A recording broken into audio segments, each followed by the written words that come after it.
Welcome to Mind Training and Homotherapy, a podcast that explores ideas to help you live a life that is more purposeful, intentional, and fulfilled.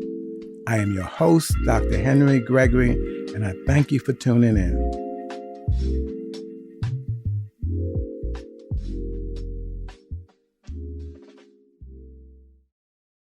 Hello, folks. Hope everybody's doing well out there. Lots going on in the world, lots of challenges, lots of opportunities for growth. Today, I'd like to talk about something that might be a little foreign for some of us. It's a process called relaxation. I say it's foreign for many of us because many of us have on buttons, but the off buttons don't work real well. We live in a society that makes lots of demands on us. Many of us are overstimulated and moving from one task to another continually. And it keeps us fairly stressed, anxious, tense. It keeps us on the go.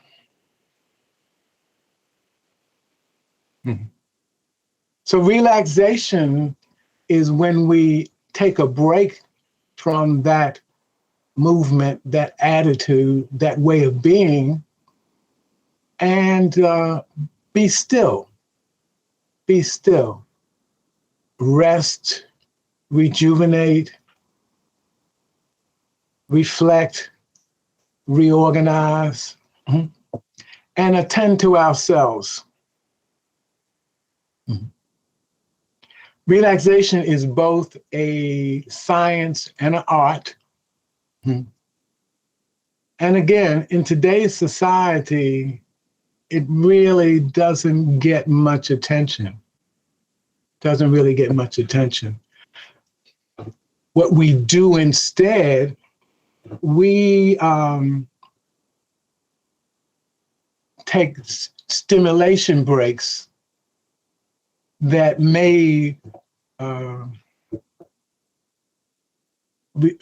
produce a little dopamine or the other neurotransmitters, hormones that help us to feel better for a moment. But when we do that through stimulation, it's short-lived and the original stress comes back to a greater degree. I mean, that's the process so many of us experience with junk food and with sugar, with alcohol. It'll give you a little buzz, it'll give you a little high, but then it drops you even lower. So you have to go back more often and get more in order to feel good some of the time. So it's not a solution, it's not a substitute for relaxation, but it keeps us on the treadmill of always seeking, always trying to be satisfied to some extent externally. And in the process, it actually creates more stress. So when we're talking about relaxation, we're talking about breaking the habit of movement. We're talking about being still. We're talking about nurturing the self. And there's lots of ways to do that. One of the ways that's recommended, don't do it right this moment, but turn off the technology. Because technology, some of us are so addicted to our phones. You wouldn't think that our phones just really became real popular about 30 years ago, because all of us are so addicted to our phones now. Matter of fact, if I get in my car and I start to drive out to development and I don't have my phone with me, my car won't even go out of the development. It'll just stop right there until I go get my phone.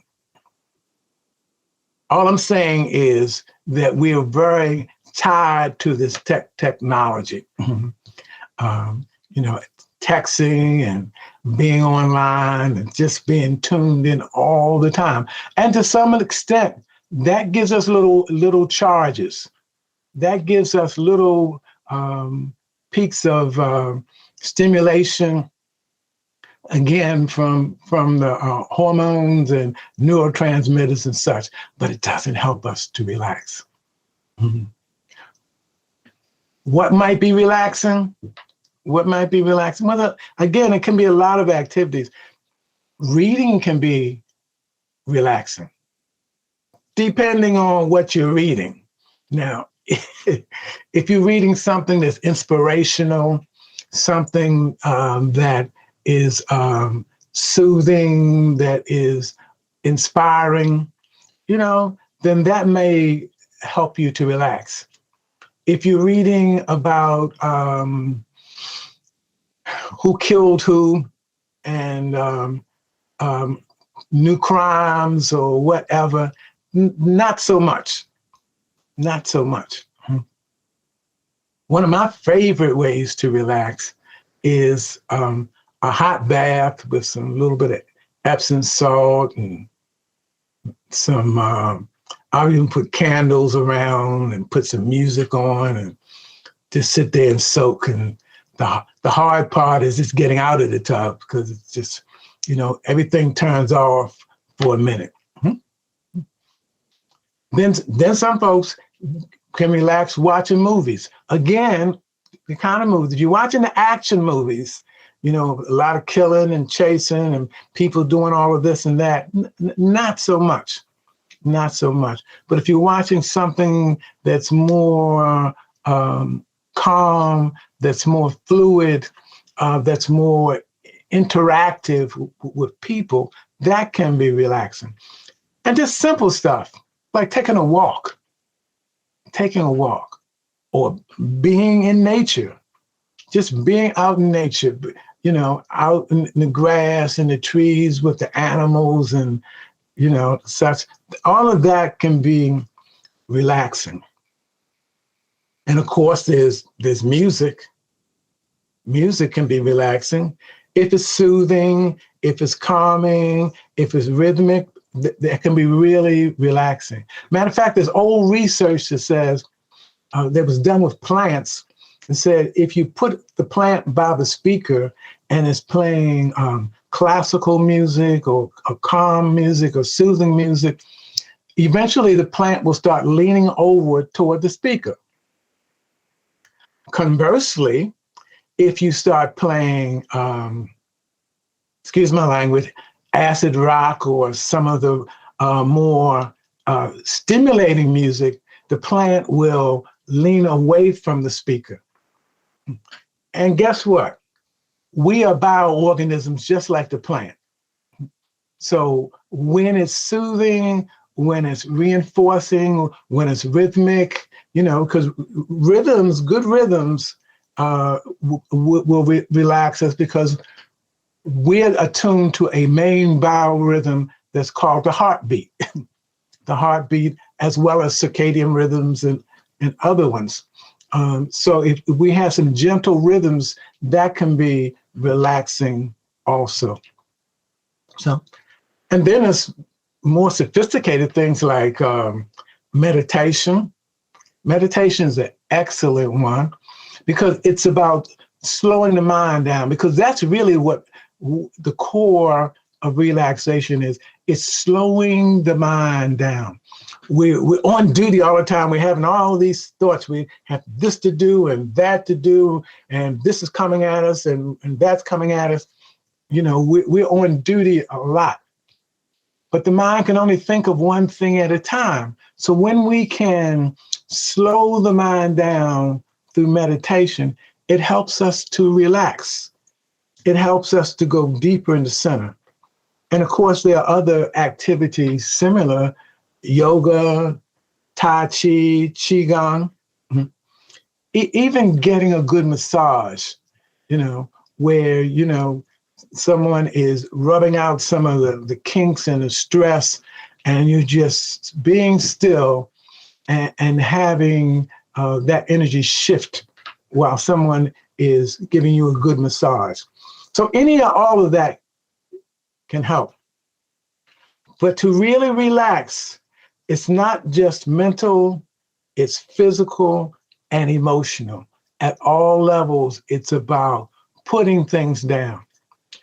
And like anything else, the more often we do it, the better we get at it. Most of us, when it comes to relaxing, like I said, it's not something we have been trained to do in our society. So it will take some practice to get into deeper states of relaxation, but it's worth the effort. And then if you really want to do it right, try certain times a day, perhaps when you first get up in the morning or when you get ready to go to bed at night, to have a relaxation ritual where there's some prayer and meditation. Oh, and I forgot one of the main relaxation methods, breathing, deep breathing. And what you said, I breathe all the time. Yeah, but most of us breathe real shallow. We breathe a little bit out of our chest, and if we're anxious or stressed, then we really use only a small part of our breathing apparatus. When we want to consciously relax, we're talking about diaphragmic breathing, breathing from the whole diaphragm or the lower stomach, all the way from down here. Bring it up through the lungs, the chest, hold it a second, and then let it go. Same way, stomach, ribs, chest.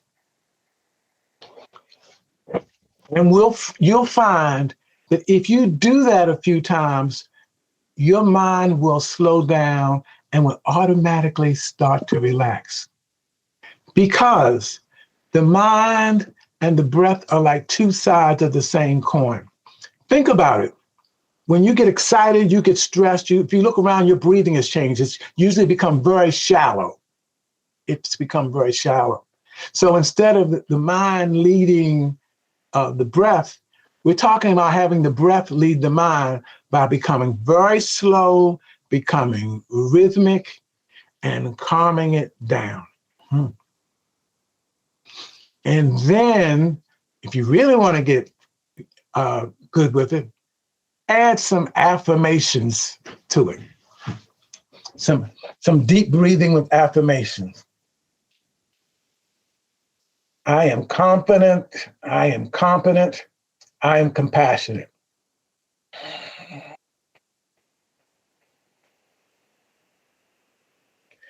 I am healthy. I am righteous. I am loving.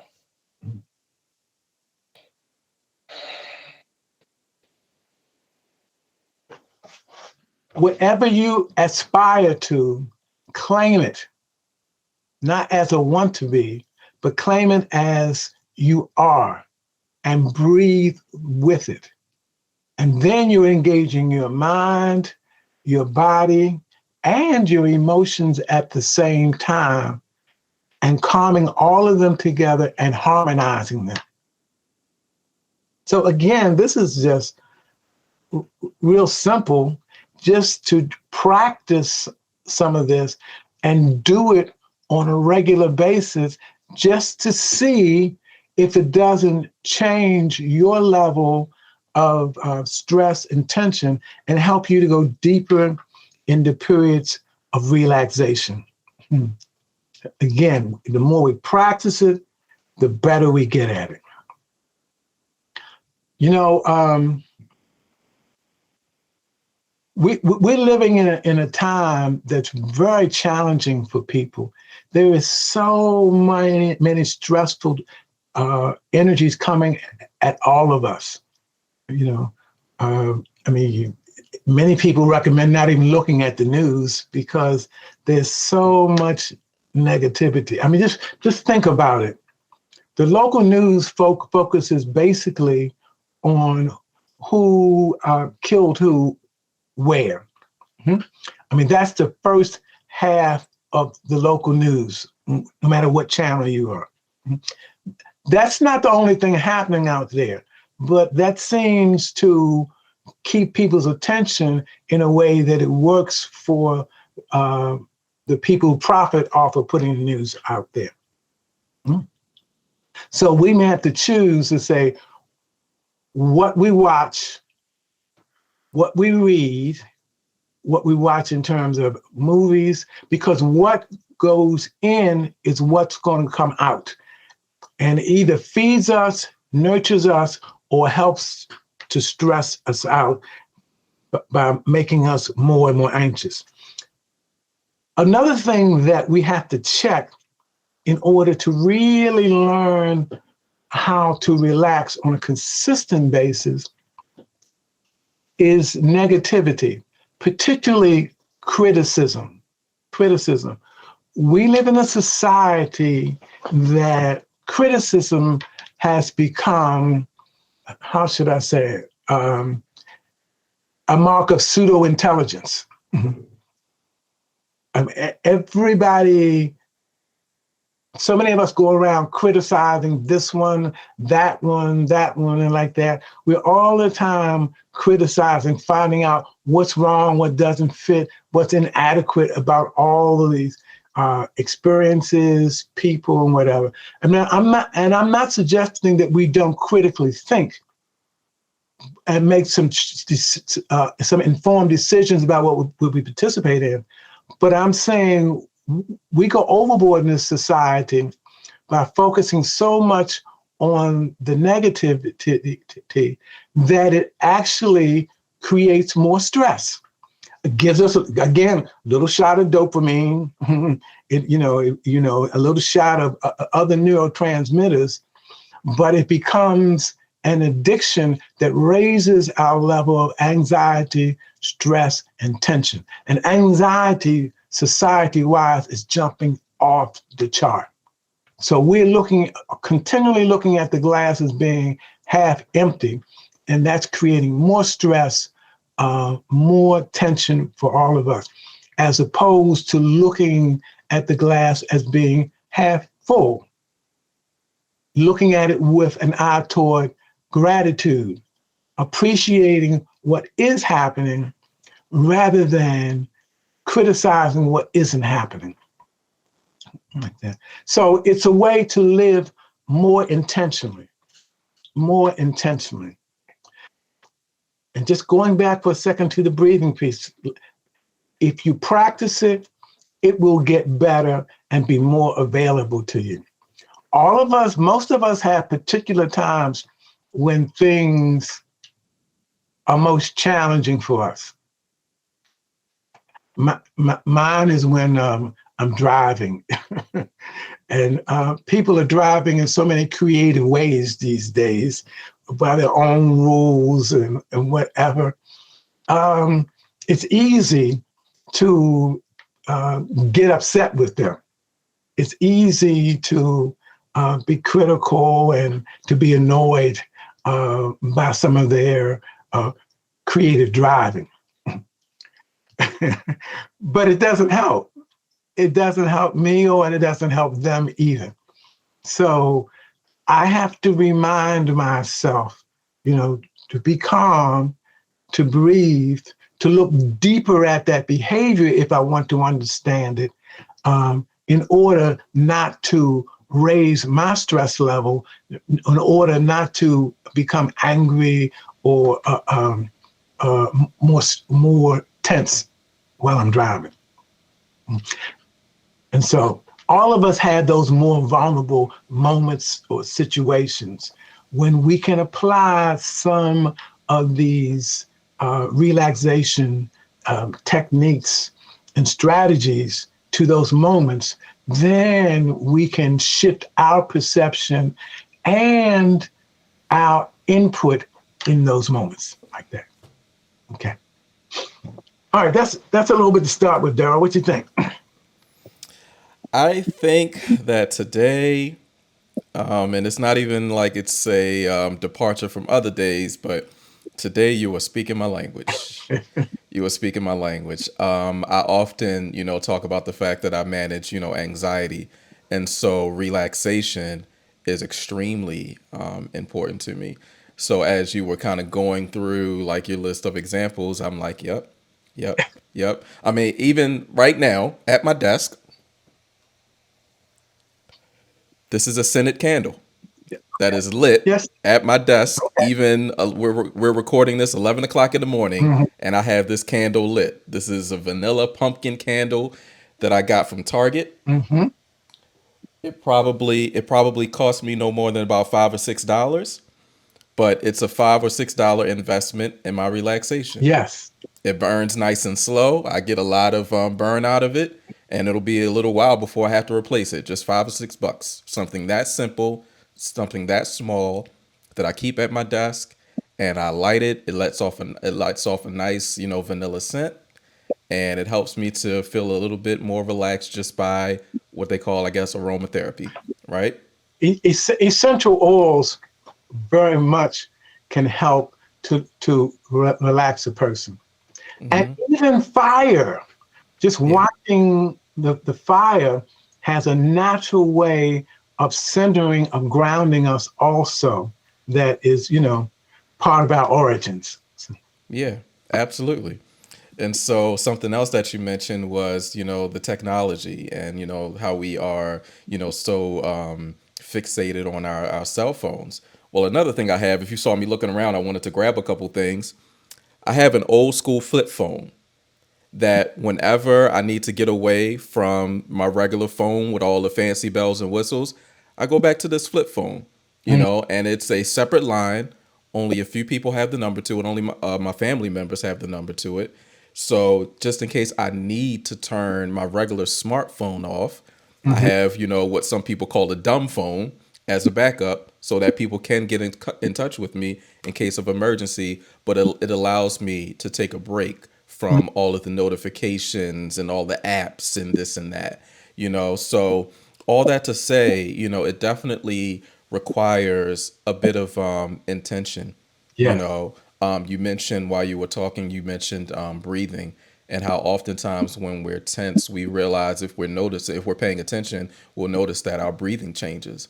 And I've had moments like that where I felt very anxious, very tense, and I realized that my breathing was very shallow to the point where I was barely breathing at all. My stomach was very tight, Mm, so I have to be very, aware of that, very conscious of that. I'm also big on journaling, on mm. reading. Reading helps as well. And so we have to be very intentional about what we ingest Yeah. because all that stuff is feeding our brain, it's triggering our emotions. And you're right, these days criticism is at an all-time high. We're at a place in society where everyone feels the need to have an opinion on everything Mm, because we have the ability to voice our thoughts, using social media, podcasts, whatever it may be. Oftentimes, people use that or take that as an opportunity to just voice all their negative thoughts. I find it very interesting that when we talk about honesty, usually when a person says, "Well, I'm going to be honest," they're usually about to say something negative. So it's interesting how we leverage our most raw honesty to be brutal, you know and so all of that brutality, all of that, brutal honesty or opinions and criticism, all of that has the ability to affect our mood. And so sometimes, it takes an awareness and being, just conscious of the fact that, what, I'm taking in too much negativity right now. I'm hearing too many people fussing right now. I have to get away from this. I need to turn this off. So there are times where, I'm a big music fan, so I love R&B, I love hip hop, but oftentimes I'll just turn on some jazz. There are times where I'll turn on classical music because I need to get away from all the voices. Because even in music, people are telling their own stories. Sometimes I don't need to hear your story. Maybe I just need to hear, some mellow, calming music that doesn't have a voice attached to it. So I mean, I can go on this topic for eons. But one last thing that I'll say is that well, two things. The first thing is that being someone that has anxiety, I'm very aware of what my brain is doing. and how it's moving too fast, or it might feel too clouded or too crowded. And so, oftentimes in order to create a space where you can relax, you first have to release a lot of that stuff that's on your mind. And I Mm, say all that to say that, I started working with a new therapist this week, because I realized that there was a lot going on in my brain still.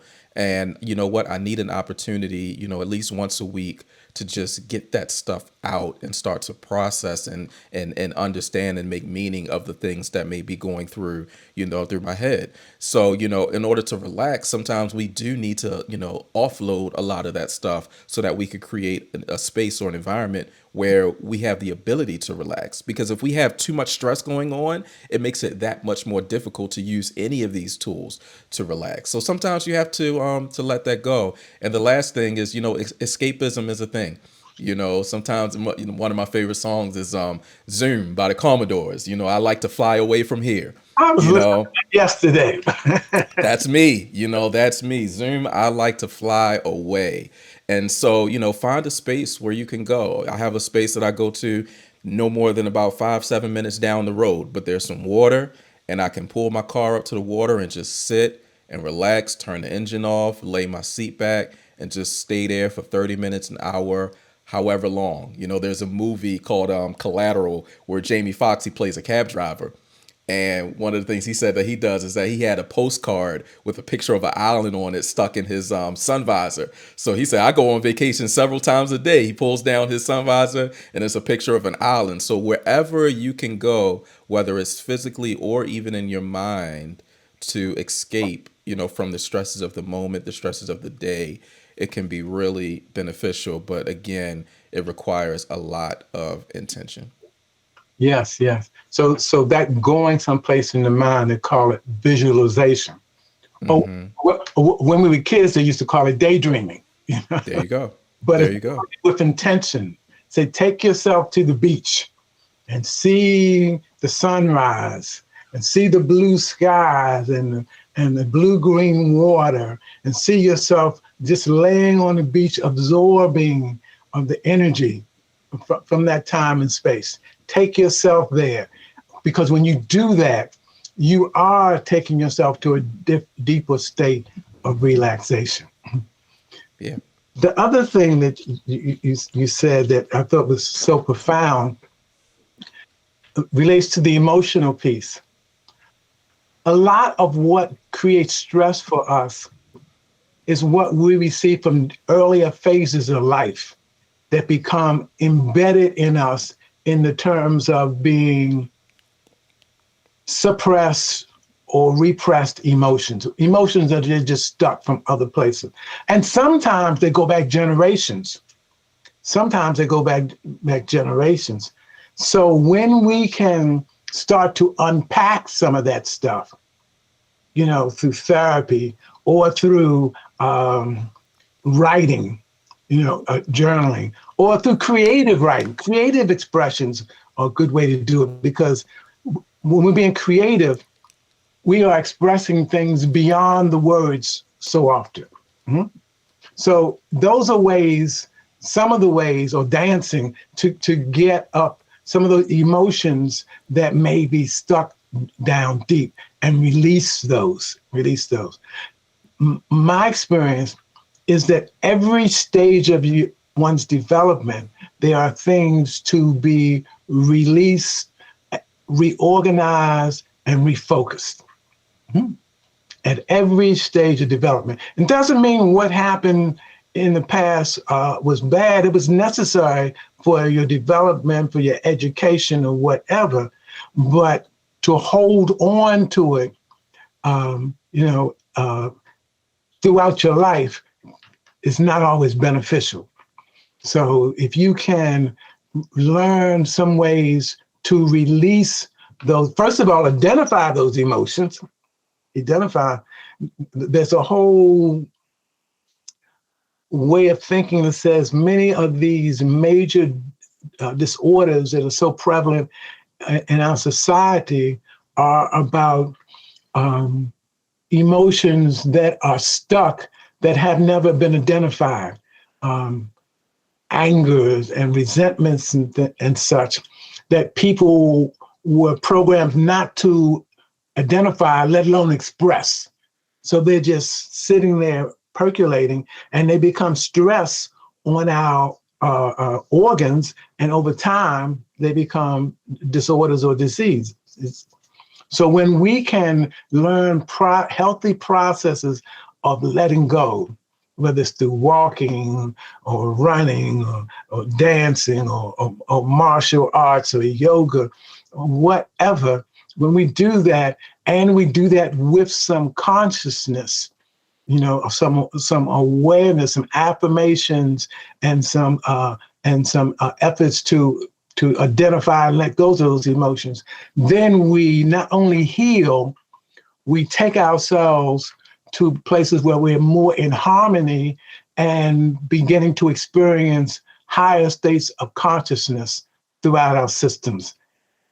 And that is consistent with being more relaxed. To get to higher states of consciousness at some level requires us to relax, to accept, to surrender, to acknowledge that we're trying to learn from and fit with a higher consciousness. So we're trying to surrender. We're trying to let go and let the divine do what the divine does, and say, thank you for that. So it's work. It is work, but it's pleasant work. It's pleasant work to learn how to relax. Anything you start off doing is going to be a little uncomfortable, but I suggest to you that if you start with some deliberate attempts to do more of the relaxation, you're going to enjoy the candle. You're going to enjoy the walk. You're gonna enjoy the softer music. Just be there, be present without any judgments. Just do some deep breathing a couple times a day. Just six to 10 deep breaths, and just see where it takes you, and see if it doesn't increase your capacity to relax, to be deeper, to go more deeply inside of yourself, and to be in harmony with who you really are. So folks, I hope you've taken some of this, give you some ideas of some things that you can practice at home, that you can experiment with on your own, and see where it takes you. You may have a creative venture calling you that may be different from the one that calls me or Daryl. But I suggest to you that you have one that is calling you, And it's not about performing. It's not about showing other people. It's about you expressing yourself. So blessings of faith, courage, make some efforts, stretch out, let go of the comfortable, and move toward faith, relaxation, trust in yourself. Take care, and we'll talk to you soon. Peace.